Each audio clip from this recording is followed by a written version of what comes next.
Hello नमस्कार साथियों। आपका मेरे इस YouTube channel Balaji online classes पे बहुत बहुत स्वागत है।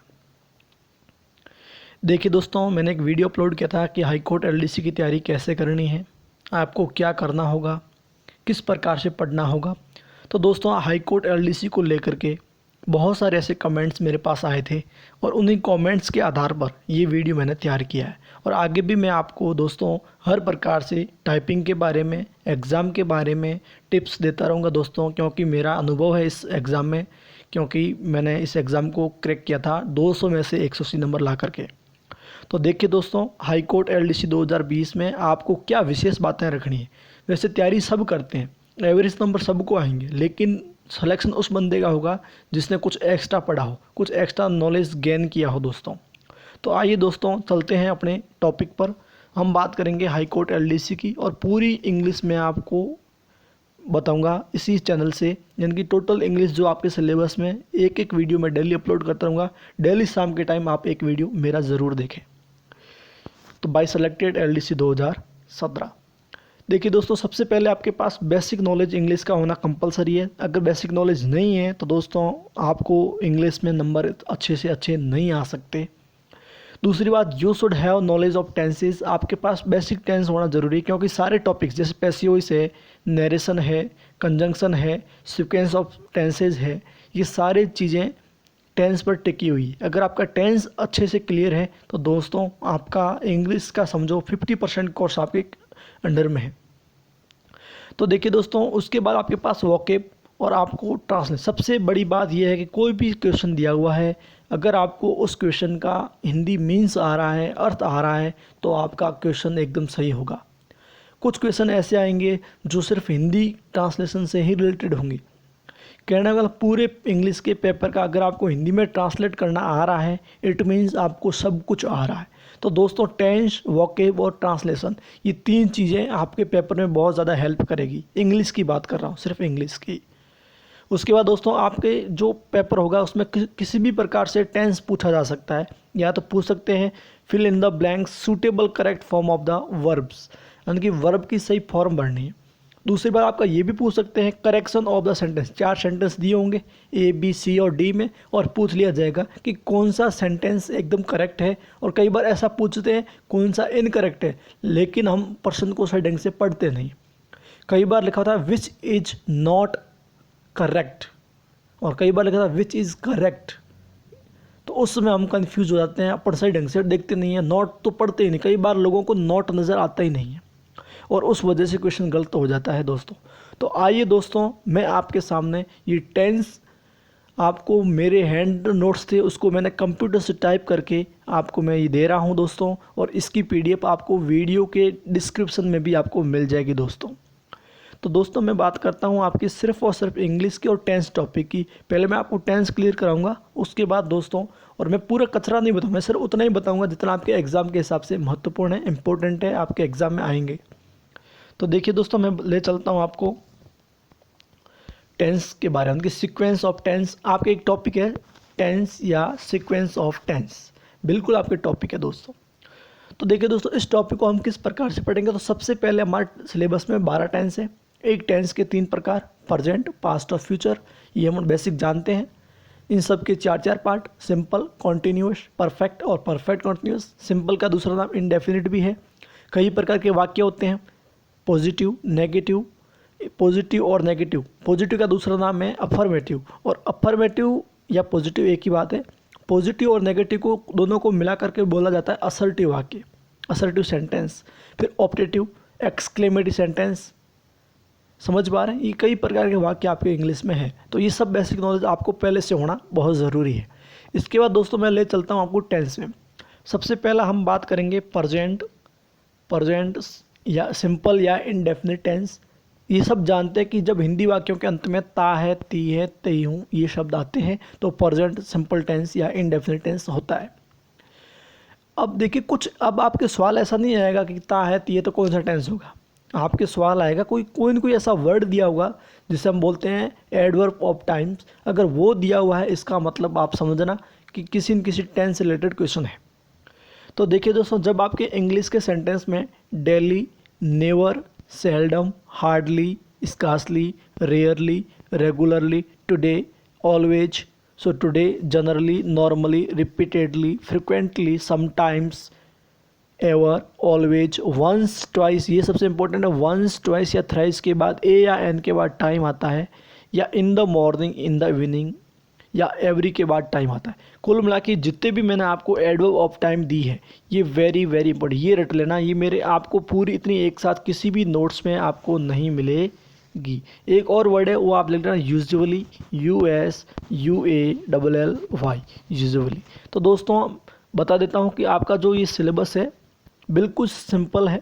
आपका जो क्वेश्चन पूछा जाएगा अगर टेंस में, अगर फिल द ब्लैंक से रिलेटेड, तो इसी में से पूछा जाएगा प्रेजेंट का। तो दोस्तों ये आप बिल्कुल नोट कर लीजिए, आपको PDF अवेलेबल करा दूंगा दोस्तों डिस्क्रिप्शन में। तो एक बार फिर देखिए, यानी कि हिंदी वाक्यों के अंत में तो सबको पता ये आता है, लेकिन इंग्लिश में क्या आता है? Daily, never, seldom, hardly, scarcely, rarely, regularly, today, generally, normally, repeatedly, frequently, sometimes, ever, always, once, twice, thrice के बाद ए या एन के बाद time, in the morning, in the evening और एवरी प्लस टाइम। दोस्तों हम इनको रट तो लेते हैं, रटने के बाद हम क्या करते हैं कि इसको सही सेंटेंस में यूज नहीं करते हैं। तो दोस्तों एक कहावत है, practice makes a man perfect. अगर दोस्तों आपने रूल्स पढ़ा है तो उसको आप एग्जाम्पल में अप्लाई करो। अगर आप अप्लाई करते हैं, क्वेश्चन सही बैठता है, तभी दोस्तों आपका रूल क्लियर होता है। तो जैसे आपने रट लिए कि ये कर दूंगा, लेकिन अब मैं आपको कुछ ऐसे उदाहरण दूंगा जिसमें आपको सभी ऑप्शन सही लगेंगे। तो देखिए दोस्तों, सभी भाइयों और बहनों से मेरा अनुरोध रहेगा कि आप इसको बिल्कुल नोट्स करें, एक चीज़ को पढ़ें, आराम से स्क्रीनशॉट ले सकते हैं, PDF डाउनलोड कर सकते हैं। दोस्तों आपकी तैयारी ऐसी होनी चाहिए कि आपको सिलेक्शन देना ही देना है। दोस्तों अगर आप दोस्तों बालाजी ऑनलाइन क्लासेस पे पहली बार विजिट कर रहे हैं, सब्सक्राइब ज़रूर करें। उसके बाद दोस्तों आपका जो पॉजिटिव यानी कि अफर्मेटिव सेंटेंस है उसका फॉर्मेट क्या है, उसका सेंटेंस पैटर्न क्या है, प्रेजेंट सिंपल का फॉर्मूला क्या है। तो देखो, सब्जेक्ट प्लस वर्ब के साथ एस और ES प्लस ऑब्जेक्ट। तो दोस्तों ध्यान से सुनना, जब आपका सब्जेक्ट एक वचन होता है, सिंगुलर होता है, तो वर्ब के साथ एस और ES आता है। अगर आपके सब्जेक्ट के साथ, अगर आपका सब्जेक्ट प्लूरल है, बहुवचन है, तो उसके साथ वर्ब के साथ कभी भी एस और ES नहीं आएगा। तो एस और ES तब आता है, एस और या ES तब आता है जब सब्जेक्ट सिंगुलर हो। अब दिक्कत ये है कि ES कब लगाएं और S कब लगाएं। तो पहली बात ये है कि S और ES तभी आएगा जब सब्जेक्ट सिंगुलर होगा। यदि आपके वर्ब के पीछे यानी कि जो लास्ट अक्षर है, अगर O, Z, CH, SH, SS, X है, तो उनके पीछे ES आएगा, नहीं तो S आएगा। लेकिन ये S और ES का लफड़ा सिर्फ और सिर्फ तभी होता है जब आपका सब्जेक्ट सिंगुलर होता है। और नेगेटिव सेंटेंस के अंदर दोस्तों देखिए, जब आपका सेंटेंस नेगेटिव होता है तो उसमें subject plus do does not, आपको याद ही रखना कि प्रेजेंट सिंपल में नेगेटिव में do does not plus verb की फर्स्ट फॉर्म आता है। डज के पीछे देखो ES लगा हुआ है, ES, जिनके पीछे ES फॉर सिंगुलर। तो डज आता है सिंगुलर के साथ और डू आता है प्लूरल के साथ। तो ध्यान रखिए दोस्तों, यानी कि नेगेटिव सेंटेंस में डू या डज नॉट प्लस वर्ब की फर्स्ट फॉर्म आता है। और कुछ लोग क्या कर देते हैं, डू डज के बाद वर्ब के पीछे भी S और ES लगा देते हैं। तो डू डज जब आता है तो उसके बाद सीधी वर्ब की फर्स्ट फॉर्म आती है और कुछ भी नहीं आता है। प्रेजेंट सिंपल का अगर सब्जेक्ट सिंगुलर है तो वर्ब के साथ S और ES आएगा पॉजिटिव सेंटेंस में, नहीं तो नहीं आएगा।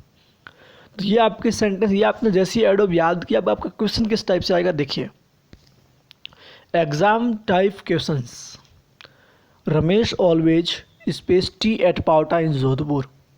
तो देखिए ये आपका क्वेश्चन, सबसे पहले इसकी हिंदी सीखी। मैंने आपको बोला ट्रांसलेशन आता है तो क्वेश्चन आपको बहुत आते हैं।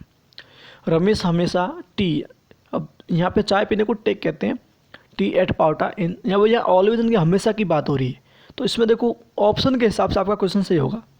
विल बी टेकिंग, हमेशा टेक रहा होगा।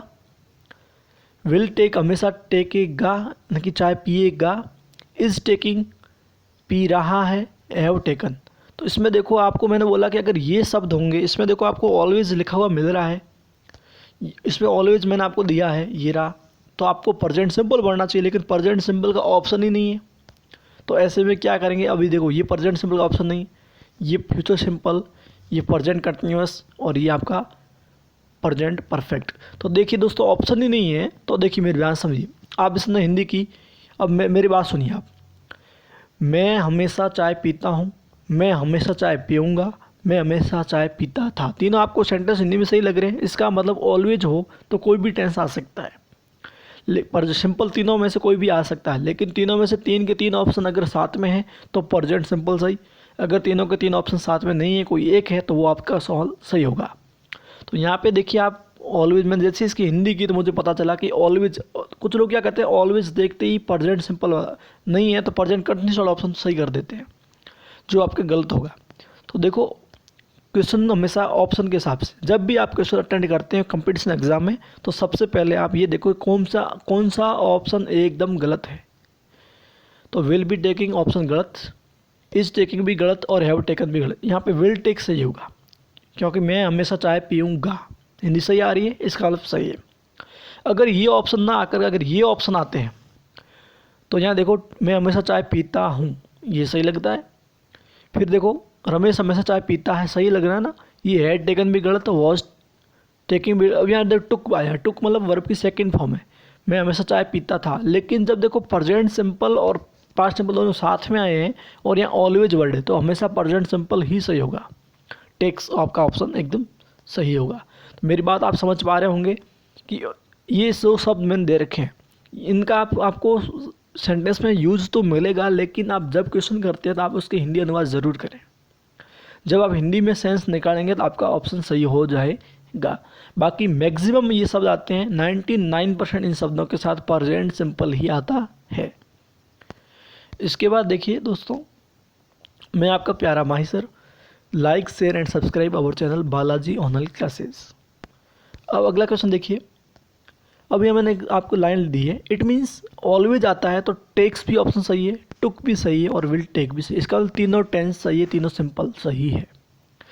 नेक्स्ट क्वेश्चन देखिए, they space food from Ramdev hotel once a week. Once, twice और थ्राइस के बाद अगर ए या एन के बाद टाइम आता है, वंस मतलब एक बार, एक मतलब एक, और वीक यानी कि वीक में एक बार वो ऐसा करता है, उसकी इसका मतलब हैबिट होगी।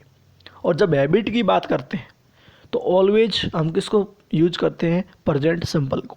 याद रखना, जब भी हैबिट की बात हो तो प्रेजेंट सिंपल। अब ये देखना कि हैबिट पास्ट की थी तो पास्ट सिंपल, हैबिट वर्तमान की है तो आपके प्रेजेंट सिंपल आएगा। जब आप किसी भी मैच की कमेंट्री होती है, लाइव कमेंट्री होती है, वो भी प्रेजेंट सिंपल में आती है। ये जो एडवर्बियल्स मैंने आपको अभी बताया, ये भी प्रेजेंट सिंपल में आते हैं। अब ये क्वेश्चन देखिए आप, they space food from Ramdev hotel, वो वीक में एक बार रामदेव होटल से खाना खरीदते थे या खरीदते हैं या खरीदेंगे। तीनों ऑप्शन सही हो सकते हैं, लेकिन इसमें ये ढूंढना कि कौन सा ऑप्शन आपका इनकरेक्ट है। देखो इसका खरीदते थे, खरीदते हैं, खरीदेंगे, खरीद चुके हैं, कि वो हफ्ते में एक बार खरीद चुके हैं और हफ्ते में एक बार खरीद रहे हैं। इसका अभी काम कंटिन्यू नहीं है, इसका मतलब ये ऑप्शन आपका गलत है। बाकी ऑप्शन एकदम करेक्ट है, क्योंकि अब देखो इसमें आपको ये ढूंढना है कि which option is not correct. तो आपका आर परचेजिंग सही है, अभी काम कंटिन्यू नहीं, वो उसकी रूटीन है, वो उसको खरीदता है या खरीदता था या खरीदेगा। तो ये सारे काम हो चुके हैं या होगा, लेकिन अभी कंटिन्यू नहीं है। इसका मतलब इसमें ये ऑप्शन एकदम रॉन्ग होगा। इसके बाद नेक्स्ट क्वेश्चन देखिए, Mahi and Gita space take risk in their life. अब इसमें देखो इन सब में नॉट ऑप्शन डालना था, नॉट मैंने डाला नहीं भूल से, या सब में नॉट ऑप्शन है साथ में, did not, does not, do not. अब यहाँ देखिए सबसे पहले कौन सा ऑप्शन सही है कौन सा गलत है। डिड के बाद कभी वर्ब की सेकंड फॉर्म नहीं आती, ऑप्शन रॉन्ग हो गया। उसके बाद डू टेक, फिर डू टेक्स। अब यहाँ पे डू डज के बाद भी वर्ब के साथ एस और एस नहीं आएगा, तो समझ गए, इसका मतलब एस और एस भी ऑप्शन वाला रॉन्ग होगा। उसके बाद डू टेक, यानी कि डू डज के बाद वर्ब की फर्स्ट फॉर्म, फिर डज टेक। ये सब ऑप्शन आपके देखने हैं, ऑप्शन के हिसाब से आपका सवाल सही होगा। उसके बाद अब इसमें देखिए डिड के बाद वर्ब की फर्स्ट फॉर्म आनी चाहिए, लेकिन ये ऑप्शन आपका रॉन्ग हो चुका है। डज के बाद वर्ब की फर्स्ट फॉर्म, लेकिन यहाँ पे देखिए आपका सब्जेक्ट है माही और गीता, ये दोनों आपका प्लूरल है, इसलिए यहाँ पे डू प्लस वर्ब की फर्स्ट फॉर्म आएगा, तो आपका ऑप्शन सही होगा यहाँ पे डू नॉट टेक। इन सब में नॉट है, ठीक है ना। इसके बाद मैंने आपको एक रेड लाइन में लाइन लिखा है, बहुत स्पेशल लाइन है। देखिए, यूनिवर्सल ट्रूथ यानी कि जितने भी शाश्वत सत्य हैं जिनको भगवान के अलावा कोई चेंज नहीं कर सकता, वो आपके यूनिवर्सल ट्रूथ होते हैं। उसके बाद साइंटिफिक फैक्ट, वैज्ञानिकों ने जो भी बात बताई, जैसे पानी को अगर 100 डिग्री पे गर्म करोगे तो पानी उबलेगा, हम सांस लेते हैं तो ऑक्सीजन लेते हैं, पानी को -4 डिग्री पे रख दोगे तो पानी जम जाएगा। ये सारे साइंटिफिक फैक्ट हैं। सूर्य पूर्व दिशा में उदय होता है, पश्चिम में अस्त होता है, ये आपके यूनिवर्सल ट्रूथ है। तारे रात में चमकते हैं। उसके बाद देखो मैथमेटिकल फैक्ट्स यानी कि 2 और 2 4 होते हैं, ये आपका गणितीय तथ्य है। परमानेंट एक्शन यानी कि जैसे हम अगर नाक से अभी जैसे किसी चीज़ को सूंघने का काम करते हैं, स्मेल लेते हैं, तो हम आने वाली पीढ़ी में भी नाक से ही सांस लेंगे। ये परमानेंट एक्शन है। कान से सुनते तो कान से ही सुनेंगे, ऐसा नहीं होगा कि आज सुनेंगे कान से, कल हो जाएगा आँख से, ऐसा कुछ भी नहीं होगा। उसके बाद नेचर, जैसे गुलाब का फूल है, उसका नेचर है कि अगर मेरे को छूओगे आप तो आपके हाथों में खुशबू हो जाएगी। ये सारे चीज़ें आपके प्रेजेंट सिंपल में शो की जाती है। समझ गए बात को। इसके बाद देखिए प्रेजेंट एक्शन क्या है आपका, यानी कि जैसे आप प्रेजेंट में क्या चीज़ कर रहे हैं उसके लिए भी प्रेजेंट सिंपल यूज किया जाता है। फिर प्रेजेंट कंडीशंस क्या आपकी, आप किस कंडीशन पे कंडीशन अप्लाई की जाती है आपके जब आप सेंटेंस करते हैं तब। तो मेरी बात को आप समझिए। सबसे पहली बात, प्रेजेंट सिंपल टेंस के मैंने आपको कई यूज बताए, कुछ तो मैंने आपको एडवर्बियल्स लिखा दी। उसके बाद देखिए यूनिवर्सल ट्रूथ वगैरह, ये लाइन, जैसे आपको ये चीज़ें अगर आप दिखती है एग्जाम में, अगर आपको लगता है कि ये परमानेंट चीज़ है, ये यूनिवर्सल ट्रूथ है, ये मैथमेटिकल फैक्ट है, ये नेचर का सवाल है, या परमानेंट एक्शन है, या कोई हैबिट है, या कमेंट्री की बात हो रही है, तो प्रेजेंट सिंपल यूज किया जाएगा। लेकिन सिचुएशन रहेगी आपके क्वेश्चन के ऑप्शन पर। जो क्वेश्चन का ऑप्शन आपको सही आंसर दे, सही हिंदी मीन्स निकालता है, तो वही ऑप्शन आपका करेक्ट होगा। चाहे आपको रूल्स याद नहीं है, कोई महत्व नहीं रखता, लेकिन आपको ट्रांसलेशन आना कंपलसरी है। तो दोस्तों, एग्ज़ाम जब हाई कोर्ट का मैंने दिया था उसमें मैंने भी देखा था कि कुछ क्वेश्चन ऐसे आते हैं जो सारे माइंड पे डिपेंड करते हैं, उसमें कुछ भी आपका रूल काम नहीं करता है। तो ऐसे क्वेश्चन भी आपके सामने कई फेस होंगे दोस्तों। तो दोस्तों, मैं बता देता हूँ कि ये चैनल आपके लिए सिर्फ और सिर्फ तैयारी के लिए है। इसको अधिक से अधिक फ्रेंड्स के साथ शेयर करें, ये वीडियो ज़रूर देखें, और आप इस सेशन की PDF डिस्क्रिप्शन में जाकर के लिंक दिया हुआ है, उस लिंक से आप डाउनलोड कर सकते हैं दोस्तों। तो मेरी बात को आप समझ चुके होंगे। मैं आपको फालतू चीज़ नहीं बताऊंगा, उतना ही बताऊंगा जितना आपके एग्ज़ाम पैटर्न से बहुत ज़्यादा इंपॉर्टेंट है। एग्ज़ाम का अगर व्यू देखें तो उस हिसाब से बहुत ज़्यादा महत्वपूर्ण सेशन आपका ये है। और आगे भी मैं आपको सारे टेंस, सारी चीज़ें, एग्ज़ाम में सवाल किस हिसाब से करना है, कुछ मॉडल पेपर्स, कुल मिलाकर इंग्लिश का सारा लफड़ा मैं आपको इसी चैनल पे दे दूंगा दोस्तों।